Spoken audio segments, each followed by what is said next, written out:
Oh, I like that so much better than the Sam Loves Jalen Ramsey intro. Thank you, Matt, for changing that. I appreciate that.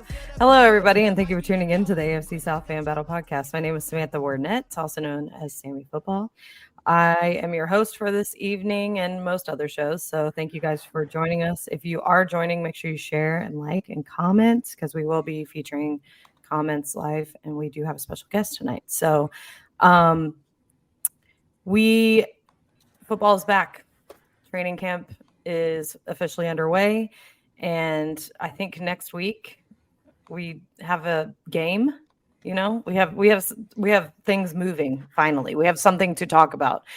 I'm as the non-biased host who is also a Jaguars fan. It's been the longest off season in the 5 seasons we have been on this show. So I'm so excited that it's back.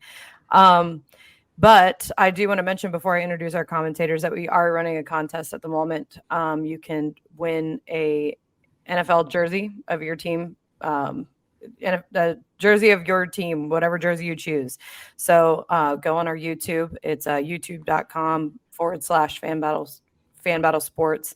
Subscribe to the channel and then follow Fan Battle Sports on Twitter and AFCSB on Twitter, and you could win a jersey. So without further ado, let's introduce the commentators for this evening. Representing the Texans, we have Matt Briggs. What up, everyone? Representing the Jaguars, we have the second best Josh Allen. I'm your mom's favorite Josh Allen, and I just want to dedicate today's show to my friend Leonard. He knows who he is, and just if you're watching, I haven't forgotten, buddy. Yes, okay. Big shout out. Big shout out. Representing the Colts, we have Chase Shumway. How's it going, guys? Representing the Titans, we have a new commentator tonight. First time on the show. It's Chase's second, but the first time on the show. We have Tyler Jones. Nice to be here. It's actually my first podcast ever tonight, so I'm good and nervous. Really? Yes. Well, I got you something then. As I do most of our Titans fans. So you have to give me your address after this. I got you some Hellman's mayonnaise. Just for you. I like to give back because I know it's y'all's favorite. And I it's hope limited edition. Brand. It's Hellman's. They're going out of business, so it's Yeah, I hope this is the brand you prefer. It is Titan two-tone blue, so let me know after the show, and I'll send that to you. Thank you. You want to make sure you have a fresh jar to cry into when your team gets swept by the Jags again this year. That's not going to happen, but that's fine. Ooh, already shots fired. That's the way I like it. All right, our special guest for this evening is Jake Query.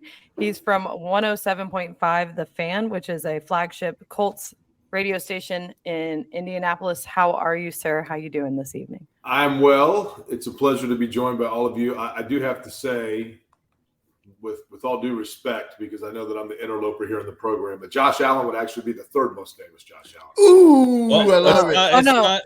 I agree. Josh Allen. I don't disagree with you there, sir. Third most famous, but Sam's mom actually, I'm her favorite. She says I'm the best. So okay, that's cool. So the ongoing joke is he is your mom's favorite Josh Allen. So I did a poll one time and I tagged my mom in it, my own mother, and I posted the Jaguars Josh Allen, the Bills Josh Allen, and this Josh Allen. I said, Mom, which one's your favorite? And she picked him, and so now I will never live it down. And she's mom knows best. That's cool. I'll roll with it. And I don't know if you can see, but right here, there's an autographed picture of Josh Allen sacking Josh Allen that I have. So I'm full into the whole, Josh Allen shtick. You should totally get your face photoshopped in that, though, because that'd be great. Absolutely. But Jake, how are you? Thank you for joining the shit show. We've been like I told you, I'm sure you're used to super official radio. We've had a few guys from sports radio from Jacksonville and Nashville on here the last couple of weeks, and listen, we do our best. So thank you for coming on. Well, I'm going to be at Colts camp tomorrow morning at 7 a.m. and I can tell you there's no bigger blank show than what's going on right now with Indianapolis. I mean, there's obviously a lot to talk about. Wait to talk about that. I mean, I can't wait. You know, the Colts have been consistent in one thing over the last decade, and that's drama. And it makes our job easy, so that's cool. I actually saw your tweet about that, and I was going to bring that up, so I'm glad you did. Because I was searching your Twitter, I try to feel out the person's personality before they come on. I'm like, okay, all right, I get it. Yeah, I appreciate the Colts drama. I loved the Jeff Saturday stuff last year. As a fan of a team in the AFC South that's not the Colts, I enjoyed it, but I actually like Jeff Saturday. I hope he's still working within the team in some capacity because. Well, listen, Jeff Saturday is going to end up back at ESPN. I'm pretty sure of that. And, you know, it's interesting because he was a guy that was obviously one of the most popular players in franchise history. He was well respected within the locker room when he was a player. A lot of those players, I think, really wanted to see him succeed.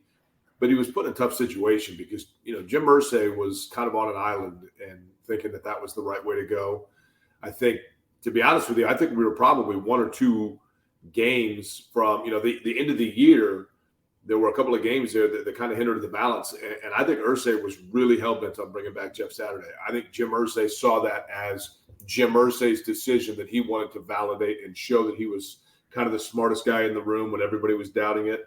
And I think it was closer than people realized. Now, Shane Steichen is a hire that I think was the right one. I think even Frank Reich likes what Shane Steichen brings to the table offensively. They worked together at one point.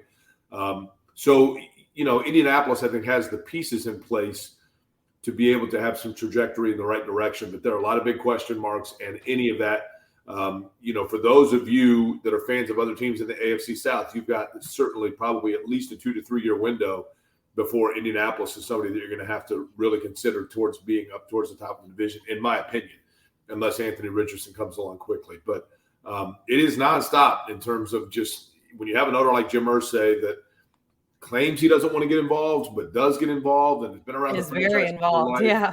It's, you know, there's always something. Yeah. As a Texans fan, I'm here for it. Like I'm just glad it's not my team no more. So you go ahead and take away. Well, you know, it's interesting because I think realistically, I think if you look at the AFC South, and I'm not going to say anything here that's overly revealing, but you know, at this point, clearly you have Tennessee. It's very interesting to see what Tennessee does. Do they have 1 or 2 years left in a push with Ryan Tannehill to try to regroup defensively and ride Derrick Henry, or do they hand it all the way over to Will Levis and just go with that? So it appears as though certainly the division is moving towards the direction of Jacksonville, because I love Trevor Lawrence. I'm a Clemson season ticket holder. I watched every snap he took in college. I think he's the closest I've seen in terms of the movement of a Peyton Manning that I've seen since anybody's come into the league. That includes an Andrew Luck, that includes Josh Allen, you know, some really great players that have come in. But I think Lawrence has an it factor. I think what Lawrence had to learn in Jacksonville that's difficult for a lot of young quarterbacks is, you know, at Clemson, he was throwing to Sunday receivers, right? He's throwing to guys that were always 2 steps ahead of everybody else, and those windows were awfully big, and all you had to do was get in the vicinity, and his accuracy was tremendous. But, you know, when you're throwing to guys that are all going to be playing on Sundays, it takes some adjustment when you get into the NFL and you're throwing to guys that have coverage on there and the windows are closing so much anyway. And I think that learning curve we saw in the second half of last year, it has shrunk. And so it looked to me a lot like once Manning got his footing underneath him. And I would be extremely excited if I was a Jacksonville fan. And then with Houston and Indianapolis, both of them with young quarterbacks, with C.J. Stroud, obviously with Anthony Richardson, it's just a matter of which one of those two is able to kind of catch up and get back up into the party first. I think it's probably going to be Houston, because I think they have better pieces around than does Indianapolis. But it's going to be a couple of years wait for sure. Yeah, appreciate that. Yeah, it's definitely different the way that the division is moving and who's on top.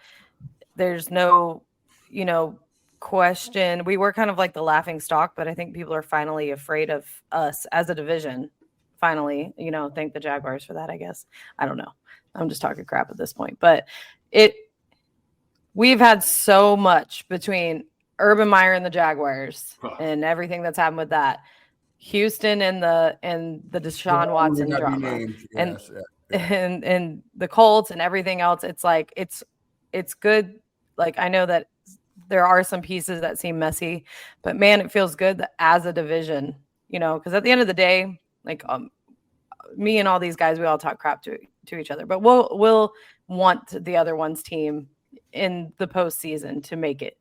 Don't shake your head no, Josh Allen. Nope, I do not. Don't shake your head no. I hope all of your second teams that. lose every game that they play. So No, wait a Well, I minute, wasn't Josh. okay, sorry. I apologize. Not If Jacksonville was to win the division, wouldn't you want people to league wide? Wouldn't you want that to mean something as opposed to being like the tallest member of the Lollipop Guild? I don't care. The I other want teams to carry some weight, right? No, not really. I want your teams to suck and my team to be good. I'm okay with it. I'm okay with what that means. Like, yeah. I'm just being honest, man. A lot of people like to pretend like they want to root for their frenemy teams, and I don't. I just don't. I don't want to. Hey, I live in a city, and I covered a team in Indianapolis that lived and got fat year after year after year off of the rest of the division sucking, man. I mean, Tennessee was good, but Houston and Jacksonville were both abysmal, and the Colts just 12-0 every year, 14-0 every year starting out. And nobody talked about the fact that they had not one but two different expansion franchises over the course of that time. They had a relocated franchise. It was living on the high hog, man. Yeah. But there are hateful. certain things in life that are guaranteed. And I know you can agree with this. Death, taxes, and the Colts never being able to beat the Jaguars in Jacksonville. So that is the one thing we can always guarantee, no matter how good they are. I have a feeling that once the Colts do finally beat the Jaguars in Jacksonville, they'll probably make a banner and hang it. Like, finally defeated the Jaguars. They like banners in their own stadium. Yeah, that's funny. Well, listen, we're going to unpack the teams really quickly. The other ones, I know we kind of graced over it just now, but training camp is kicked off. There's been a lot of fighting. I don't know if you guys saw the Travis Kelce. Is that team falling apart? Like No. Just say yes. Look, I wish. They are the new Patriots. Just say yes. Yeah. But you actually like Peyton. You can like Patrick Mahomes. You can't like Tom Brady. So I mean, is it really? I literally can't. Tampa I've Bay tried. Tom Brady was different though. It was though. He was. from- Hey, I think Tom He is turned the into GOAT, Florida so- man, and it was pretty awesome. Yeah. But yeah, there's been a lot around the league and in the training camps already. A lot of scuffles, a lot of things happening. Jalen Ramsey got carted off, had to have knee surgery. He's gonna miss. Did they say how long he's gonna miss already? They said he will miss the beginning of the season. I didn't 10 see games, any. right? Whatever. Yeah. Could be almost a December. Yeah.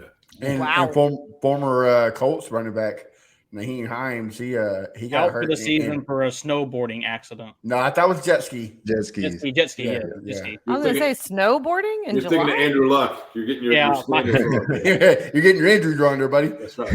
But what's interesting is Naeem Hines now with the Buffalo injury. So he's on a jet ski. He gets T-boned essentially. It's a non-football injury.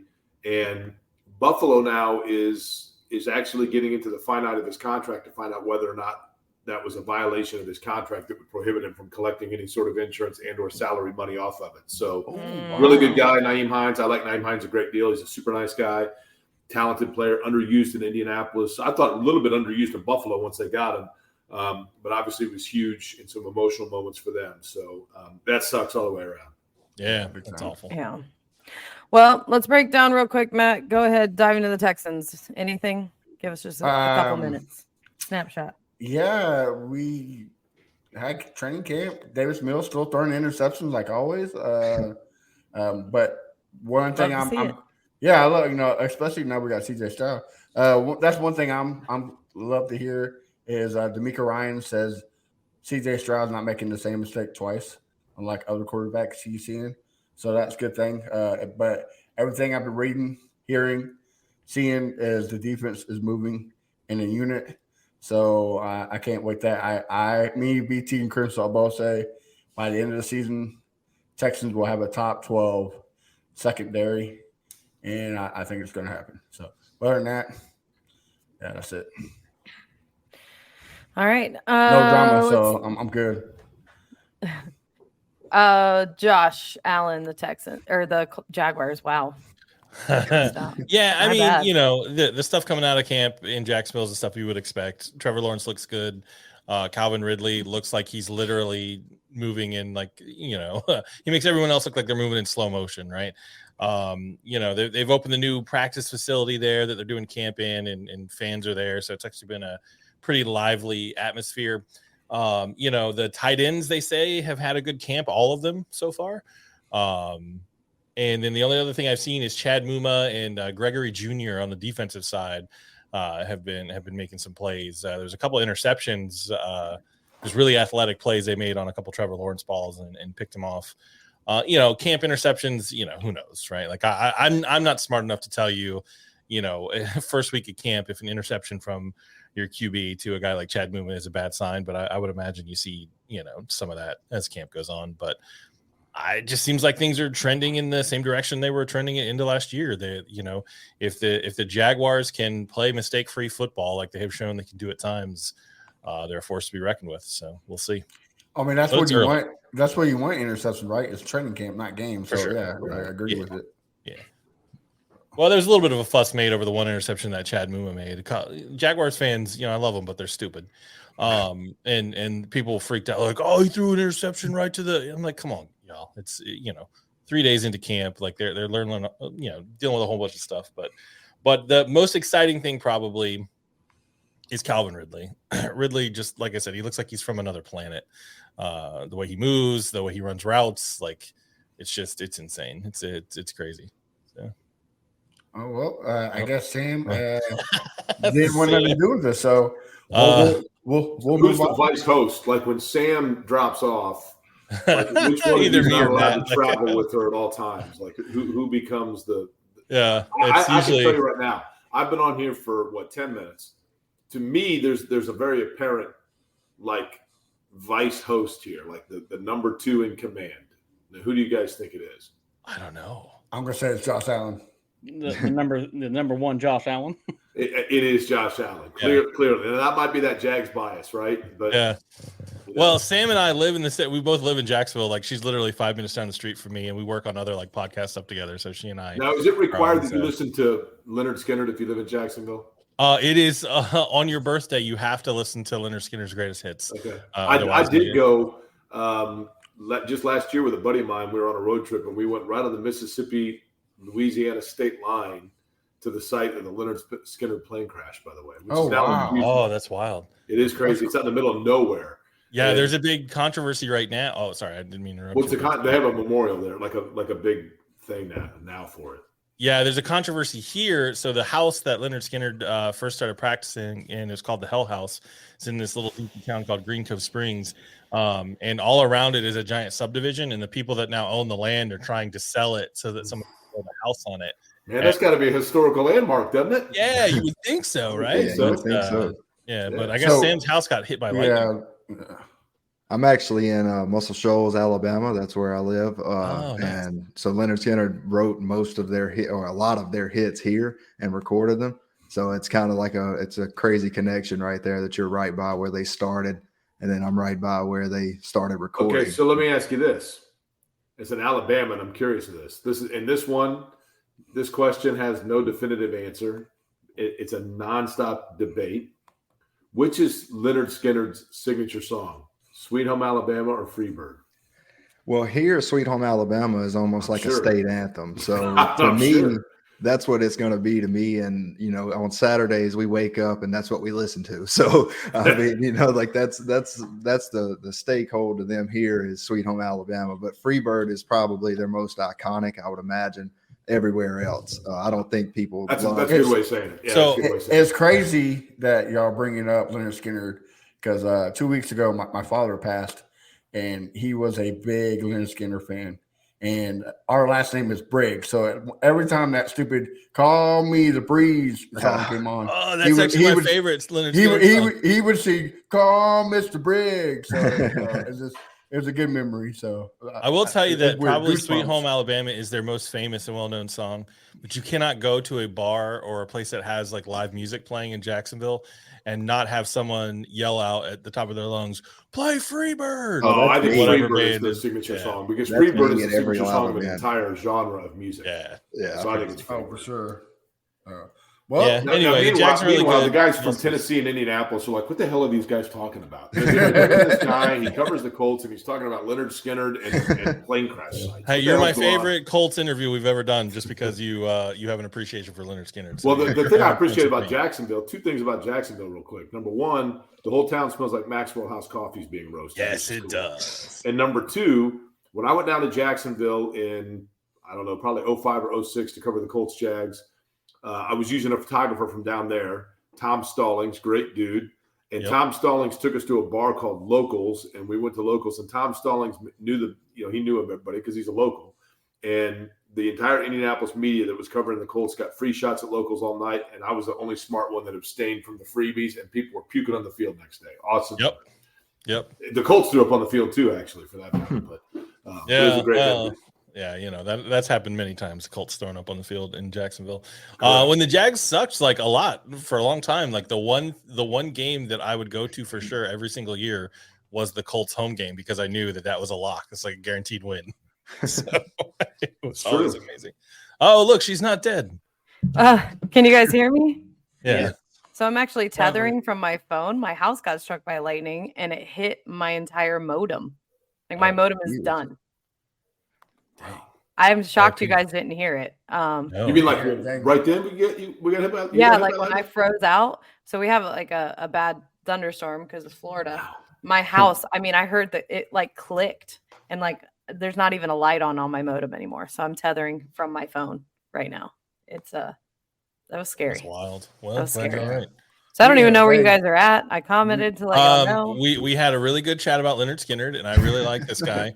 Yes. I'm not going to hold against him the fact that he's a Colts fan / commentator, and he's one of my favorite people now. So I'm not a Colts fan. I grew up a Steelers fan, for what it's worth. The Colts moved to Indy when I was in the 6th grade, so I'd already had my kind of established fandom. And then I'll be honest with you guys, like once you get, and the one thing I'll be honest, the one thing for me about covering the NFL or being a sports commentator, sports reporter in general, and I say this as a negative. I'm not saying it as, I hope it doesn't come off like some sort of it's a real drawback, quite frankly, and it's something of which I'm envious of other people. But because you have to have an objectivity when you're covering a team, you almost lose your fandom in general for sports. I mean, like you just kind of watch games in the aspect of like an autopsy, trying to figure out how games are won or lost. And I truly do envy, I've never been able to go and eat wings and drink beer and watch a game and tailgate and go out with my buddies. I've never been able to do that because my entire professional life, or my entire adult life, I should say, I'm there with a credential on. You know what I mean? And so I have a great enthusiasm and a great appreciation and respect for guys like you and gals like you that keep it alive and keep it going like that. I wish I could do it. I wish I could be in that mix, but you just kind of get immune to it after a while. And I apologize if that's disappointing. No, that makes sense, man. That makes it feel more. We always like, we always like to hear, the inside of what it's like, So thanks. I tell you what, when the Colts play the Jags, if you're in town, hit me up. If our local hockey team is playing, the Jacksonville Icemen, we'll go cut it up at an Iceman game. All right, there you go. That's either cool. Before or after the. We go to Locals too. They can give free shots and we get people puking on the field again. Absolutely. Oh, Locals is right by my house. Right by my house. Maybe it got hit by lightning. My God. It might have. It might have. So I don't even know where we were at in the conversation. Whatever team is after the Jaguars, who's next? That's where we are. Oh, the Mayos. Okay, go ahead. My bad, guys. My bad. All right. So really what I'm hearing out of training camp is we're hearing a lot about the backup quarterback spot. Tannehill is going to be the quarterback this year. You don't pay a guy that much money to sit on the bench. So we're going to run it one more time with Tannehill and see what he does. Hopefully he can deliver in the postseason. The regular season, I'm not really too worried about. But I'm hearing a lot about Malik Willis taking a huge step forward. And that makes me really happy because I think he has a way higher ceiling than Levis. I hope I'm wrong about Levis, but I told you guys earlier that I was not very happy with the pick when we picked him because, like I said, you're paying Tannehill that much and you have Malik Willis as a backup project already. So hopefully I'm wrong and he turns into one of the guys that's going to blow up the league when he gets seasoned. But I'm hearing a lot about Malik Willis from Vrabel and all the reporters there saying that his timing is way better and he's just on point with a lot of things. So let's hope that he continues his development. And then we have the offensive line shamble that is going on. It's horrible right now. So we're just hoping we can find a backup right tackle that's going to do good for 6 games until MPT gets back. And hopefully he takes a step forward from what he was in his rookie season. He was solid. Looks like he has all the pieces to be good. Hopefully he can put it all together this year. And our left tackle situation is not very great, but whether it's Sco or whoever else we want to put out there, Scarranti looks like he's going to be a monster. So hopefully that wasn't a waste of a pick as well. Once we get past that, the defense looks solid. Our one-on-ones have been amazing to watch. D-Hop and Traylon Burks going at it with our DBs. Christian Fulton, Roger McCreary is looking like he's going to take a step forward. Linebacking core looks solid. And then you have Jeff Simmons up front who's going to Arden Key is another guy who has just been showing out. He built like everything in Jacksonville. He built the culture. He made everything in Jacksonville. If it wasn't for him, we would not have anything. Like the Main Street Bridge in downtown that does the robot thing. If it wasn't for Arden Key, we wouldn't have that. So shout out. He delivered babies and. Well, I was actually going to ask you guys, the Jags fans on here, how you felt about it, because I saw he played for the Jags last year, and he was with the 49ers before that. So I'm really interested to see how he is in the regular season, because there's a lot of guys who show out in training camp who are just training camp stars and never really do anything in the regular season. So Arden Key's personality is better than his performance on the field. He's as average as the day is long. If he can get us 5 sacks, I'll be happy with him, because the absence of Bud Dupree, Bud was really good at being a leader and creating pressure, but he never seemed to get back there and get the quarterback. So anybody who can get back there and just get his hands on the guy, then I'll be happy with him. If he gets you 5 sacks, I'll eat my hat. Well, he got 4.5 last year for the Jags and 6.5 for the 49ers before that. So I'm just hoping we get, 4 or 5 out of him, and I'll be happy. So, yeah, I will say that the Jaguars fans did not mind him. They weren't like thrilled by him, but they didn't mind him until he made that comment that he built Jacksonville and its culture, and then everybody was like, "Nope, never mind, we're good." Yeah, what he said specifically was he came in, saved the city, built up a culture. It was like, oh, really? I didn't and left for money. That's a wild statement. That's one thing I know he can't say about Nashville, because Mike Vrabel has done that and he's sustaining it pretty well. So take that completely out of the question on that. So hopefully he doesn't make any wild statements like that here, and we'll like him. Well, good luck with your 3 quarterbacks, and hopefully it works out. Especially now that you have one.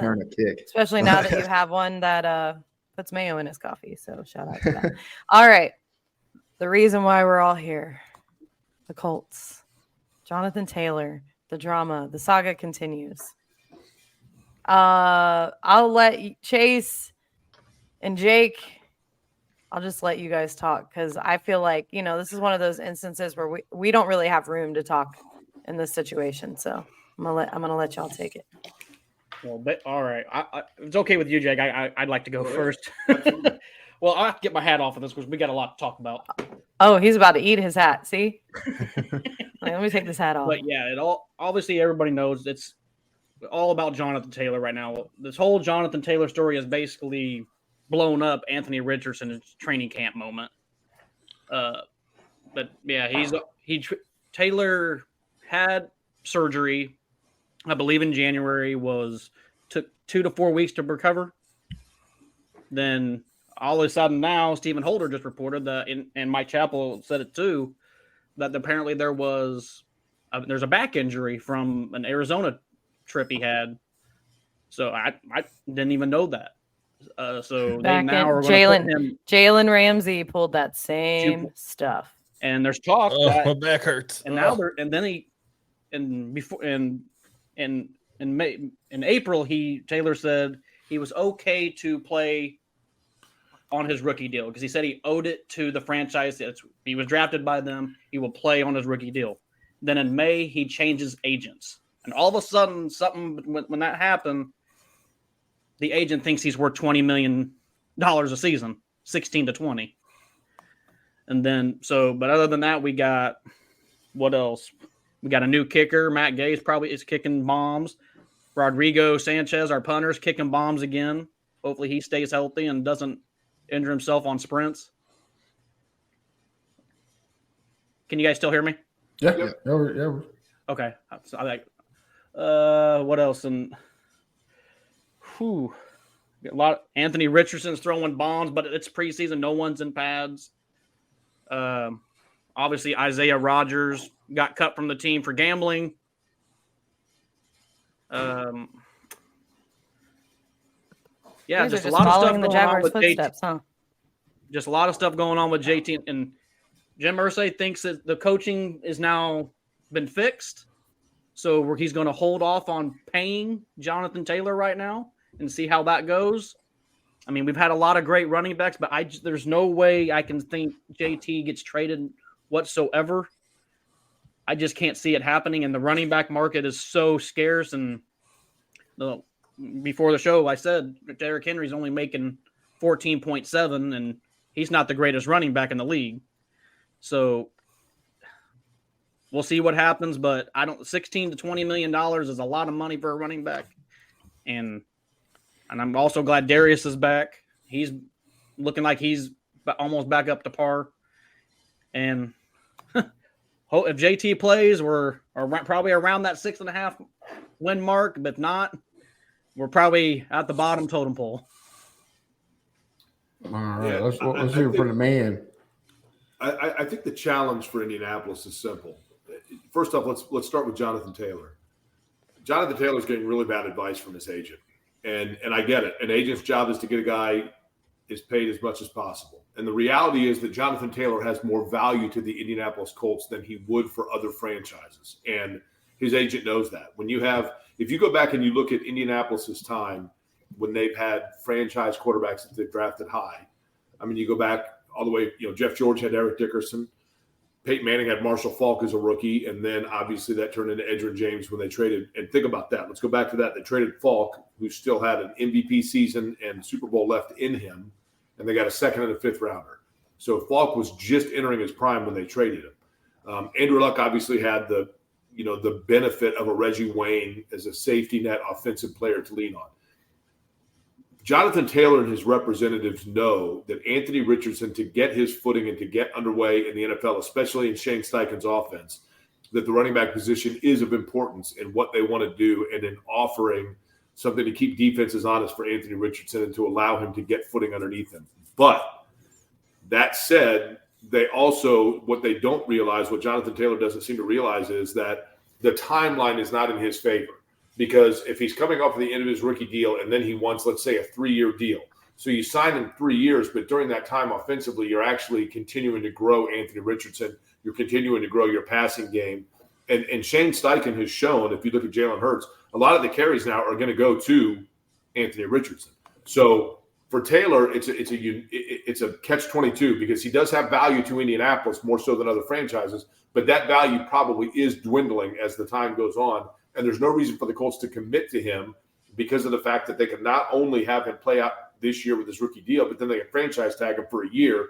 Now you've got a chance to find out whether or not that buys you time to figure out whether or not you need to have him in the mix for the 3 to 5 years of an extension. But more so what it comes down to is this. Jonathan Taylor has nowhere to go, literally nowhere to go. Because like just for example, if you look like when Sam's house got hit by lightning, right? And immediately Josh Allen picks it right up. Josh Allen's on it. He's like, I'm the host. I'm here. Boom. We're off and running. And with all due respect to Sam, everything was A-okay. We're able to continue it forward. The NFL today, the running back position, no matter who it is the most fungible position in sports. And when a player goes down, there are other players that are able to step in at 70 to 80% the effectiveness and 20% the cost. In Taylor's case, who the hell is going to trade for a running back? And he's a wonderful talent. He's been a good guy. He's been a good community guy. He's been a humble guy, and he's been a wonderful player. But he does have the injury.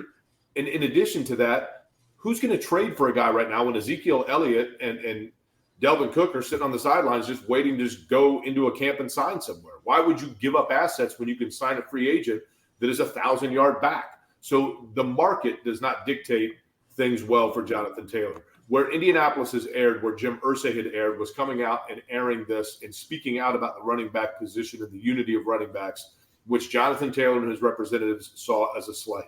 Taylor is in the wrong here. Taylor has he really has no option as to what to do. But the Colts now all of a sudden have a tiger by the tail because, and we've seen this before with unhappy running backs, Eric Dickerson. So they've been in this position before. Irsay's seen this position before. He's seen this story before. And they're willing to say, okay, we'll put you on the non-football injury list and just not pay you and see where it works out. And then you go back to running back by committee, and Indianapolis is going to have the ability to move forward from Jonathan Taylor, quite frankly, if that's what they opt to do. As for Anthony Richardson, go ahead. I'm glad you brought that up about the injury football list. Here's a good question, or not question, but statement. If they'd actually do that, will that trigger a lot of NFLPA action? Do you think that they're going to bring down on it, or? It's a great question, and it probably is strictly dependent upon what the physical said. I mean, if in fact they have physical evidence that he has an injury that came from being away from football, then, or maybe he's the one that says, well, hey, you know what, I can't practice anyway because I strained my back. Okay, fine, we'll put you on the non-football injury list. So it sounds to me like that was almost precipitated by Taylor himself. So it's almost like they're coming up with a creative way for a holdout without it necessarily being directly a holdout. But if there's a season to be clouded by drama for Indianapolis, it's this one, because the year's a wash anyway. They're not going to do anything this year anyway. Indianapolis Colts 2023 season is defined. It is illustrated. It is absolutely paramount by one thing, and that is the development of Anthony Richardson at the quarterback position. And that's it. That's all they're worried about. They're not worried about wins. They're not worried about placements. They're worried about developing Anthony Richardson. And Anthony Richardson so far, and the one thing, going back to Tennessee and the quarterback situation in Tennessee, I actually would be really encouraged if I'm a Tennessee fan, because if you talk to people in the NFL, they will tell you that when Peyton Manning was coming into the league, or when other quarterbacks were coming into the league, it was back then the college, the way that collegiately defenses were playing and the way that the passing games worked collegiately, it was a little bit closer window between the college style and the NFL style. So it was a little bit easier to be able to predict what quarterbacks were going to be, that you could tell who was really going to stand out. Today, in today's game, between the college game and the NFL game, there's a greater chasm. So it's more of a crapshoot in trying to determine what quarterbacks are going to translate into the NFL style. We've seen plenty that have been college stars that have come in and struggled at the NFL level. Now, of the guys in this year's draft, my belief is, and I'm just going by people I talk to, not necessarily me, I'm nothing but a guy that talks on the radio, but in talking to people whose job it is to know these things from the NFL level, I think a lot of them will tell you that the guy that they felt his style, his footwork, and his mechanics were most ready to translate from college into the NFL would be Will Levis. And that Levis had the injury issues, and that's why he was held back a little bit. I do think that he has some physicality about him. And I love Malik Willis. Now, if Tennessee's got issue with the line position, then having guys that are durable, that are able to extend plays, are going to be assets to them once Tannehill becomes a statue. And you move that in, that buys you some time at the offensive line. But that's what Richardson does for Indianapolis. He gives them – the Colts have had a bad offensive line last year, and I think a lot of that is because Ryan Kelly was going through some things, and he's the anchor of that line, at the offensive line right there in the center. And I think he's in a better place this year, and that hopefully will solidify for the Colts their line. But Richardson gives them some ability to move around. But is he going to be ready to go right away? I think they're going to hand the keys over to him right away, and that's why I think the year's a wash for Indianapolis. It's all about Richardson's comfort level, and that is it. Okay. I like it. I like it a lot. So you don't see a option where they put Gardner Minshew because he already knows the playbook? And yeah, I think that's I think that's a fair question for sure, and I think it's a possibility. Here's what's interesting. Shane Steichen, I think Shane Steichen probably would like Minshew to kind of get things going a little bit for the sake of to find. If you're Shane Steichen, you really need to assess and evaluate offensively who all you have, right? Who are guys you can run with. And Minshew gives you the best opportunity right now to be able to get that honest assessment, because he's going to be able to get the football to receivers. He's going to be able to do, play action, things like that. So, and he knows the offense. So Minshew probably gives you a better chance to evaluate everyone else. And I would think Steichen would like to use Minshew early, but I do think that Jim Irsay is really keen on having Anthony Richardson going from the get-go. And Irsay's the guy that's not only handing out $100 bills he signs at camp, he's the guy that signs the checks as well. So exactly, it would not surprise me if it's Richardson from day one.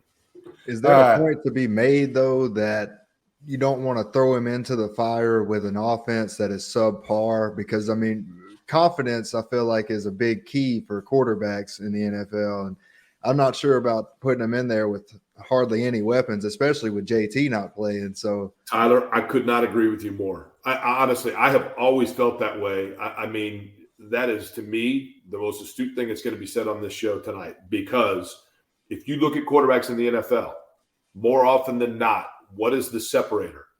It's the situation they walk into, right? I mean, you look at guys, there have been players that were taken number one. David Carr never had a chance in Houston. Never had a chance. Now, my understanding is his work ethic was like terrible, but he never had a chance because you get to a point, and I truly believe this. It happened to Jeff George in Indianapolis. You get to a point where if you're revolving through everything and you're constantly, you can't get any stability, you reach a point of no return. There's no question about it. You reach a point of no return. To an extent, it happened to Ryan Tannehill in Miami. And then he comes to Tennessee and he's reborn because he's got stability around him, right? So I agree with that. I agree that you want, especially a guy like Richardson that only has 13 college starts, you do want to make sure that you have some stability around him. And I think that does factor into when they hand it over to him. But Jim Irsay is hell-bent on handing it over to him now. We had a comment come in from Jaguars Hooligan, and they said, "Sammy, are you still crying over Minshew asking for a friend?" And the answer is yes, I am. Yes, I am. I hate that he is playing for a division team. I wanted him to be like ball boy or something. I didn't want him to be quarterback, but I miss Minshew. He is Duval. Jake, I got a question for you. Have you shotgunned a Gatorade with Gardner Minshew yet?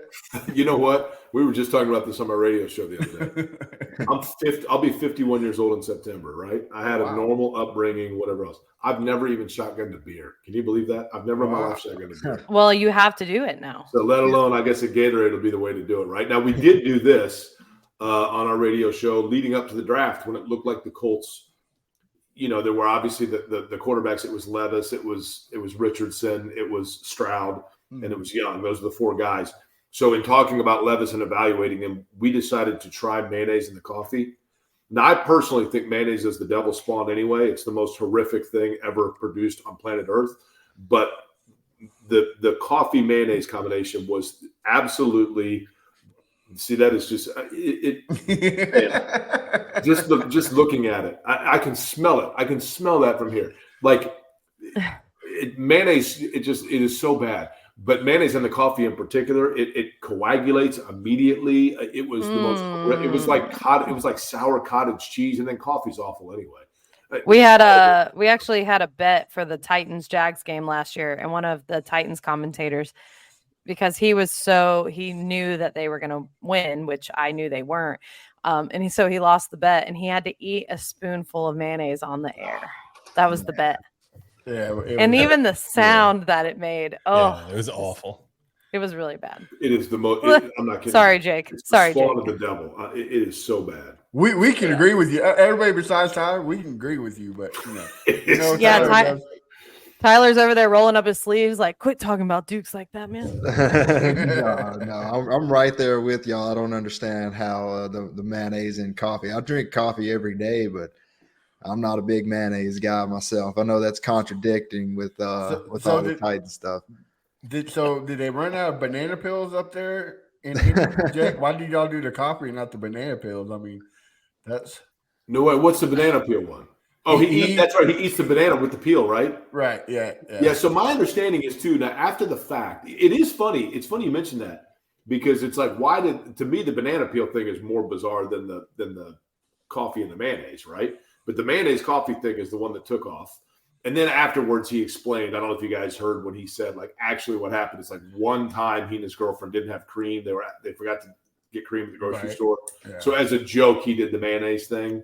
Oh And- yeah, so funny. Wow, what a funny guy. And I think, people thought that meant that he did it every morning. He's like, no. I think that Will Levis is just the Big Lots version of Gardner Minshew, right? He's trying to be cool and that's like probably fair. have a hip personality, but like it just fails every time. It's just like he's Bobo Minshew is what he is. Yeah, but Minshew Bobo though Gardner Minshew seems like the opposite. Like Minshew to me seems like the kind of dude, and Sam, you would know better than I, but he seems to me like the kind of dude that is super cool and funny because he doesn't try to be super cool or funny. Exactly. Like he's just naturally, organically kind of out there, like kind of like Mike Leach, right?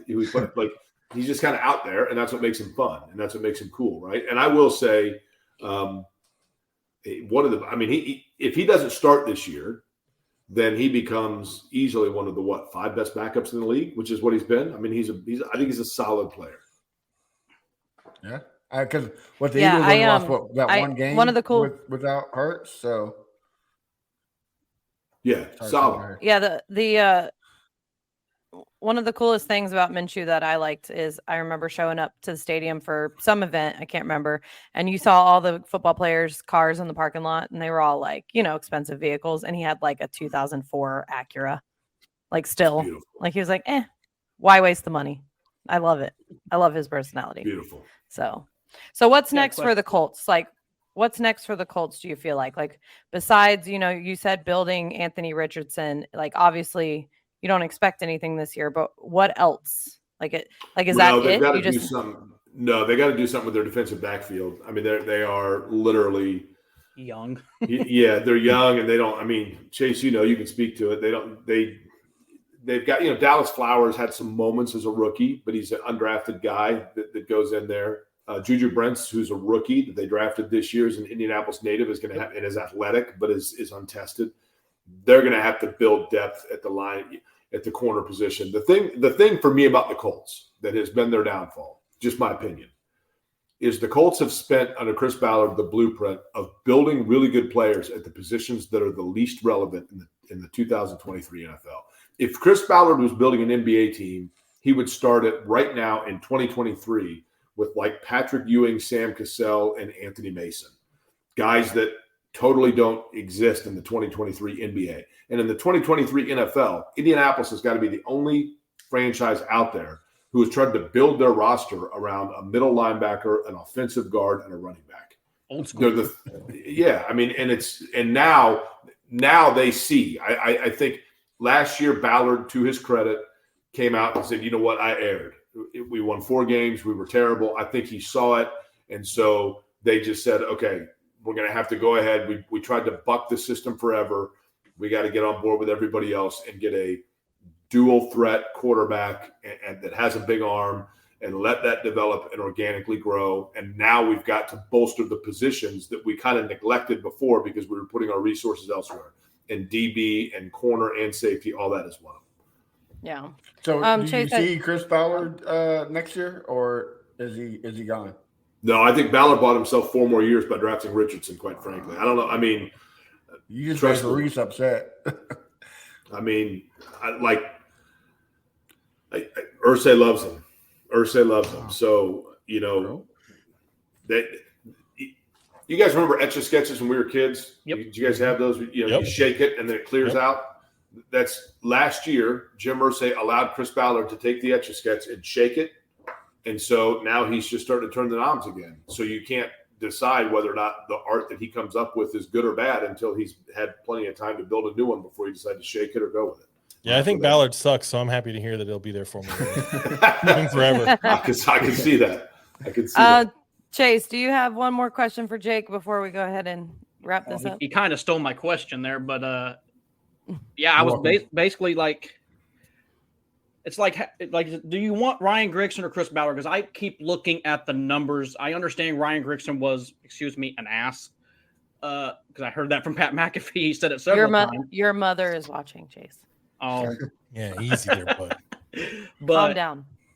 Yeah, he spent money in free agency a lot on overpaid players a lot, but he did increase going to the playoffs. But that obviously turned into Andrew Luck getting hurt. And so, but yeah, Chris Ballard, he went from having Chuck Pagano, and then he brought in Frank Reich. Because normally, if you can correct me if I'm wrong, Jake, if Chris Ballard was with any other team, wouldn't he be fired? It's a fair question. It's a fair statement too, Chase, for sure. And I understand what you're saying about Grigson as well. I mean, I personally, it's interesting, the yin and the yang of Ryan Grigson and Chris Ballard in terms of their approaches. Grigson was a guy that all he wanted to do was watch tape, be in the room, and not focus on the PR aspect of it. And that included how he managed and talked with people inside of the locker room and how he addressed the media or fans. And Ryan Grigson, by his own admission, an open disclaimer, I like Ryan Grigson. Ryan Grigson, by his own admission, erred in those areas. Chris Ballard, on the other hand, came in. Chris Ballard to me is like a used car salesman. Like he's got the southern drawl and the batty eyes, and he starts every question with like, "Well, listen, listen, and he kind of smooth talks you. And he got away with that for a long time, and he was resting on his laurels a little bit. But now I think there's enough body of work there that if you were a detractor of his to say like, hey man, like where's the proof here? Where's the proof in the pudding? I mean, what are you doing? You're resetting every 3 to 5 years here, and you know what? Maybe it's genius because he just keeps buying himself another benefit of the doubt, another 3 to 5 years. But I don't think Chase that he's going anywhere. I mean, unless they have just an absolutely seismic collapse and Anthony Richardson goes out in this Jamarcus Russell part 2, I don't think that they're going to go. And I don't think that's going to be the case, by the way. I don't think that he is necessarily like immediately, there are people that are like, oh my God, Super Bowl MVP right now. He threw a 60-yard pass in practice. Yeah, okay. I mean, I hit a lot of great shots in the driveway, right? But and truthfully, guys, I'll be honest with you. Hell, man, the Indiana State Fair is only 2 days in. Like until the state fair is over, you never know what players are going to be and what teams are going to be, in my opinion, in August. You just don't. I mean, everybody, Drew Haddad should be in Canton based on what he did as a preseason player for the Colts for many, many years. And that's just, you just never know. One of you guys said it. I mean, guys aren't wearing pads yet. Things change. The speed picks up. The intensity picks up. You get hit in the mouth. You get hit in the mouth. That's exactly right. Yeah. Chase, do you live in Indy? I live in Franklin, Indiana. I'll be going up to training camp on Sunday. You live in Franklin, Indiana. That's the home of the Grizzly Cubs, for those of you people that are not aware. That's a southern suburb of Indianapolis that is now basically, at one time it was a little town. Now it's basically its own suburb because everything just keeps moving south. And the pride of Franklin Community High School just got drafted 3rd overall in the Major League Draft to the Detroit Tigers. And here's the thing, Chase. I don't know anything about you other than the fact that your mom watches this and is horrified that you used somewhat bordering on foul language earlier, but that's okay. But you, my friend, have no excuse now and no reason not to set that beautiful alarm in that nice house of yours there at 6:45 a.m. so that you're up at 7 o'clock in the morning. Because if I've got to be out at Grand Park at 7 a.m. to do a live broadcast from Colts camp, then you better be listening. That's all I got. I actually listen to you every morning, sir. God, there you go. How boring is it, Chase? Do you get bored? Be honest. I'm not going to be offended. I enjoy it because it gets me on. It motivates me right before I start work at 7 a.m. Now, what do you do for a living? I have 2 jobs actually. I work at Aldi's warehouse in Greenwood. Yep. And my second job, I've done it for almost 15 years. I'm in the Army National Guard. Oh, nice. That's cool. Thank you for that. Aldi's is cool too, by the way, because it's. I've got a friend. Actually, my girlfriend has a friend that started at Aldi's in high school and worked all the way up to the corporate room. And I love any place that allows their employees to grow like that. So that's cool. Definitely. Well, guys, maybe, if you guys are both at training camp, you can be like, hey, it's me. And you guys can meet up. That's always. Chase, yell at me. We'll be there, man. I'll be in my Army uniform just so I'll stand out. All right. Sounds good. Well, let's go around table and we'll start with you, Jake. Tell us, where do we find you on socials and all of that? My Twitter handle is is it Twitter now? Is it my X handle? What the hell am I supposed to say there? We'll still say Twitter for a while. It's like the Chargers. It took us so long to go from San Diego to LA. So we'll call it Twitter. Baltimore Colts for crying out loud. On Twitter, it's at Jake Query, which no one knows how to spell that. It's JakeQuery. At Jake Query is my Twitter handle. I now have like threads and Instagram and all that, but I'm 51 years old. I don't post any of that stuff because I don't know how to do any of it. So Twitter is basically it. Or you can always find us at 1075thefan.com. I'm on every morning from 7 until 10 talking about the Colts. And we will have on plenty of writers from Houston, Tennessee, and Jacksonville, Houston, Nashville, I should say, and Jacksonville as well to talk about things as we get closer towards the season.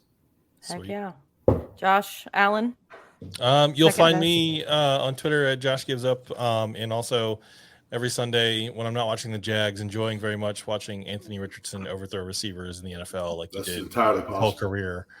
He's a Gators Florida. fan too. Yeah. Jake, Hold on. So Josh, give me your oh no, my battery just died on my phone. What's your Twitter handle? I think the lightning Josh must Gives have Up. hit it. Josh Oh, gives up. I see it right there. Okay, Yep. yeah. Yep. All right. Yep. All right. Matt. Yeah, you can find me on Wednesday nights, 8 p.m. Central, the Texans Fan Battle podcast. And also, guys, remember the contest Sam talked about. We'll be doing the winner on September 11th. So make sure you tune in for that. But find me on Twitter, Threads, whatever app people are using today. You'll find me on Whatever A1 Day these One kids. Texans. Yeah, I'm such a boomer. I am too. Don't worry about it. Tyler. My Twitter is Titan_always22. It's the Ryan Stonehouse Stan account, the original one and only. Used to be the Brett Kern Stan account. We show love to the specialist here. Also find me on Monday nights. Tomorrow night will be my first Titans Fan Battle podcast. I'm joining as a co-host. I'm super excited about that. Shout out to Max and Flame. Can't wait to talk Titans with you guys. Y'all tune in. Yeah, man. Hold on. When you go on there, you have to say, Sam wanted me to say to you, Jonathan, and you got to say it just like that, and he'll know what you mean. But catch him off guard. All right, Chase. All right.